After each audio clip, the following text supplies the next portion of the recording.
ARY کا drama serial انتہا کی آنے والی ایپیسوڈ بہت ہی زیادہ انٹرسٹنگ ہونے جا رہی ہے۔ آپ لوگوں کو دکھایا جائے گا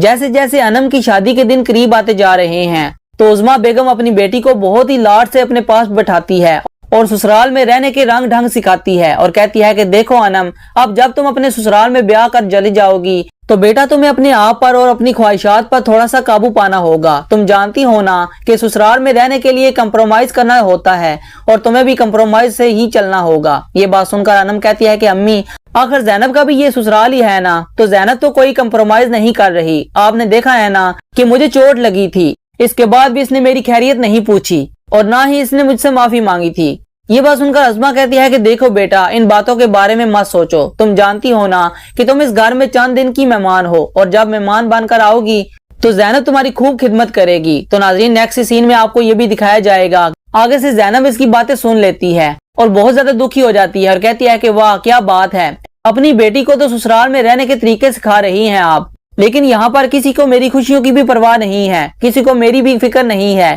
کہ میں کیسی ہوں۔ جب سے اس گھر میں بیاہ کر آئی ہوں تب سے آنکھوں سے آنسو بہا رہی ہوں۔ یہ بات سن کر عظمیٰ کہتی ہے کہ زینب بیٹا کیا ہو گیا ہے، تم کیوں رو رہی ہو؟ اس پر زینب کہتی ہے کہ بس کر دے آنٹی، آپ جانتی ہیں نا کہ جس کی شادی کی رات ہی برباد ہو جائے وہ بھی آپ کی اس نکچڑی بیٹی کی وجہ سے، تو بھلا اور وہ کیا چاہے گی، وہ روئے گی ہی نا، تو اپنی جھوٹی قسمت پر کیا کرے گی۔ یہ بات سن کر عظمیٰ کہتی ہے کہ بس کر دو زینب، انم کو پہلے ہی چوٹ لگی ہے۔ تو زینب یہ بات سن کر کہتی ہے کہ بس کر دے آنٹی، میں جانتی ہوں کہ وہ چوٹ بھی صرف دکھاوا ہے، اس کو کوئی چوٹ نہیں لگی۔